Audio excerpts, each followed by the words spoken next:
Hey everybody, it's Ron from Pick Dawgz, and this is Ron's Rundown. We're going to go over the MLB games scheduled for Monday, August 11th, 2025. Now, if you like this video, make sure to hit that thumbs up button and subscribe. Put those baseball picks in the comment section below. And if you're looking for my best bets, the games I love the most, including my daily rundown best bet in Major League Baseball, you can find those at the premium picks tab at pickdawgz.com. There's also a link in the description. Alrighty, here we go. Here are the games for Monday, Major League Baseball. First up, we've got the Philadelphia Phillies taking on the Cincinnati Reds. We've got Andrew Abbott and Taijuan Walker as the projected starters. Yeah, I'm still not in love with Taijuan Walker as a starting pitching option in this Phillies rotation. I know he pitched really well in his last game, but that was against the Orioles, who have been really struggling against right-handed pitching as of late. And you can make the argument that the Reds have not been great against righties themselves recently, but this is still a starting pitcher in Walker that's given up 7 home runs his last 4 starts combined, with just 11 strikeouts in those 4 starts. Pitching at Great American, which is a very hitter-friendly ballpark where we see a lot of home runs hit, I think Walker's in trouble in this game. And when you're opposite Andrew Abbott, who's having such a good season, especially at home, where he's actually got better numbers at Great American than he does on the road, I just think the Reds, at least through the first 5 innings, I think the Phillies bullpen on paper especially is a lot stronger than what it was before the deadline. So I think this is, if it's a close game late, could go either way. But in the first 5 innings, I give the advantage to Cincinnati. I'm going to take the Reds here on the money line in the first 5 innings.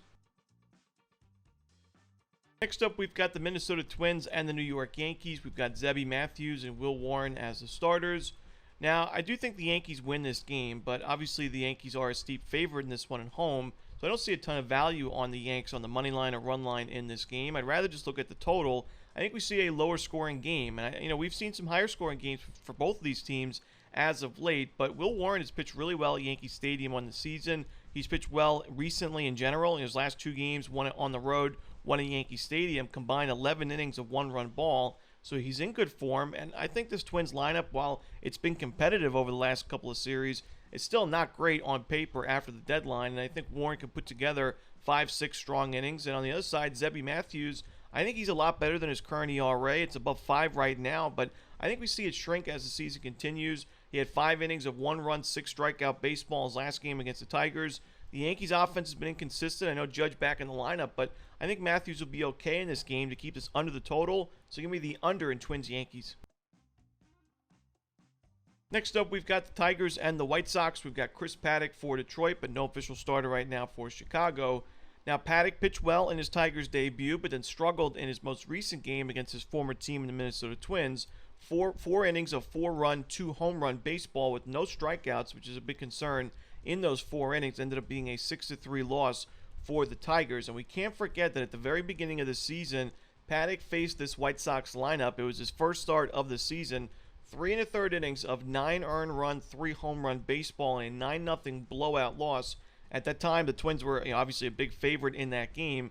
That was a huge upset victory for Chicago, and I would definitely argue that the White Sox offense is in a much better place now than it was back then. So I worry about Paddock in this game, and I think that the White Sox are going to be competitive, maybe not so much the rest of the series, but at least in this first game. We'll see who their official starter is, but I like the matchup for their offense, so at least the White Sox team total over, but maybe Chicago on the money line as well for the full game.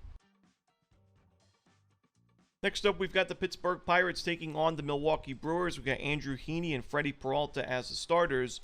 Now, Andrew Heaney's been great at PNC Park this season, 60 innings of 3.15 ERA baseball.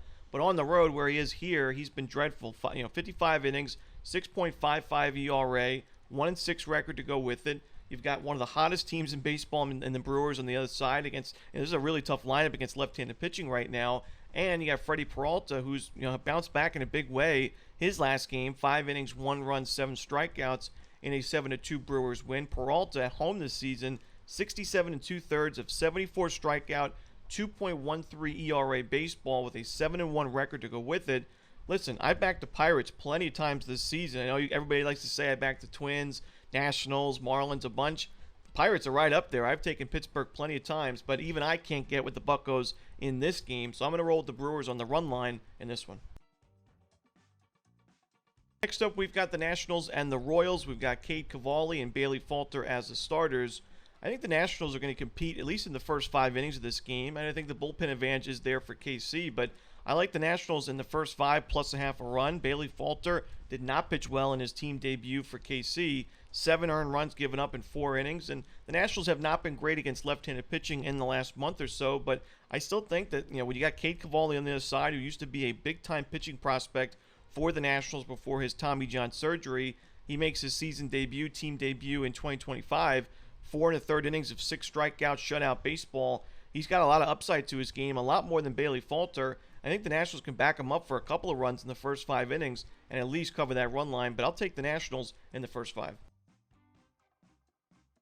Next up, we've got the Rockies and the Cardinals. We've got Miles Mikolas for St. Louis, but no official starter right now for the Rockies.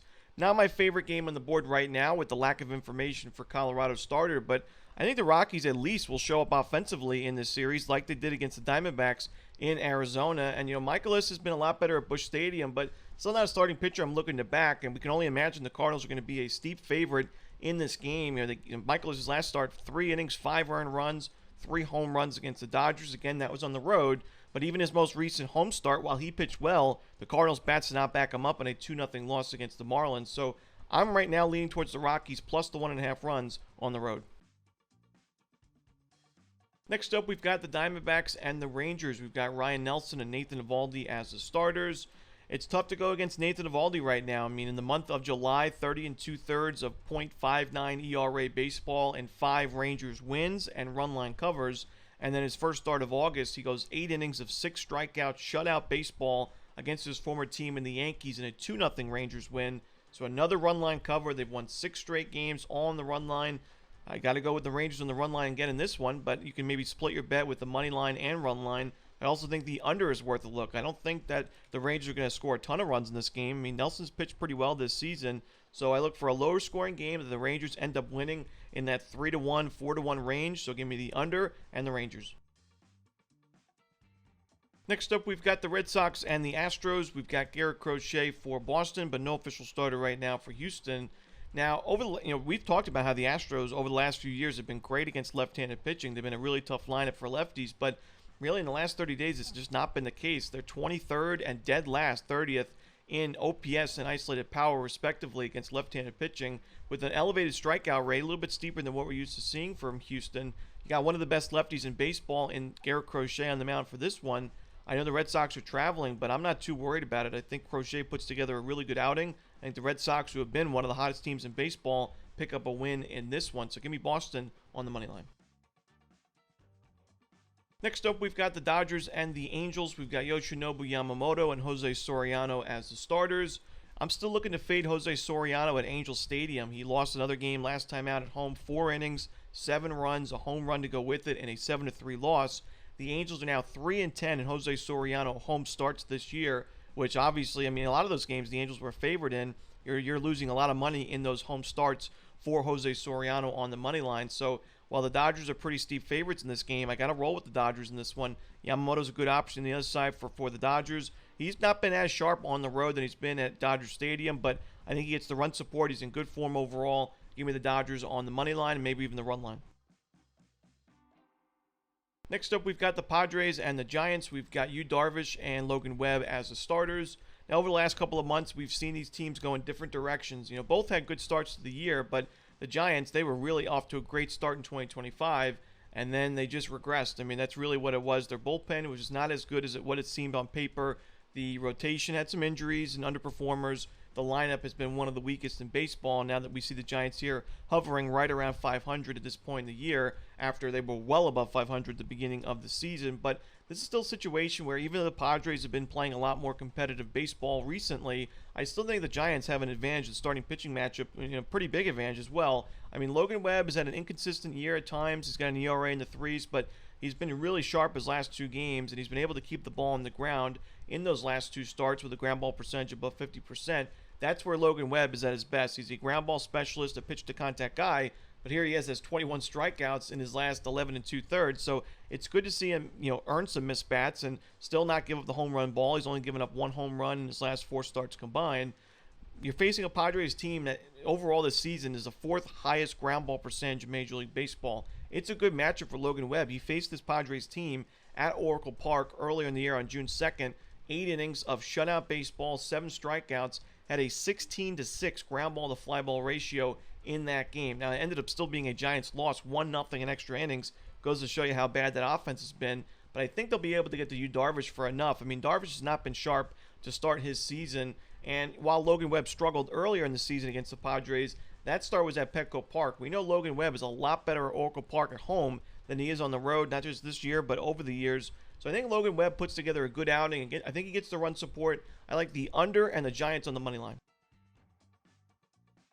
Next up, we've got the Rays and the Athletics. We've got Ryan Pepiot and Jeffrey Springs as the starters. Now, we haven't taken too many unders in Sutter Health Park this season. It's been a very hitter-friendly ballpark, but this is one of those games where I actually think we are going to see both starting pitchers pitch really well. Of course, Jeffrey Springs facing his former team in this one. He's had a great run. I mean, in the month of July, a 3.71 ERA, 6 innings, a 1-run ball to start August, and he's facing a team that has just not been great against left-handed pitching in the last 30 days. Rays are ranked 28th in baseball in team OPS against lefties with a 29% strikeout rate in the last month. And then, Ryan Pepiot, we talked about his struggles against the Yankees back on July 31st, but I mentioned, I think the final line was a little bit misleading in that game. Pepiot just made a couple of mistake pitches that the Yankees were able to take advantage of, but he made some improvements his last start, almost 1 out away from a quality start, 5 2/3, 2 earned runs, 6 strikeouts, and a Rays victory. I think Pepiot's going to be okay. I still worry about the fact that he's given up a lot of home runs this season, but he is at least used to pitching in a minor league ballpark at Steinbrenner Field. So I think the Athletics win this game, but I think we go under the total as well. Give me the A's and the under. And that's it. Those are the games for Monday in baseball. Hope you enjoyed this video. Again, if you're looking for my best bets, you can find those at the Premium Picks tab at pickdawgz.com, and there is a link in the description. As always, Romanelli, good luck.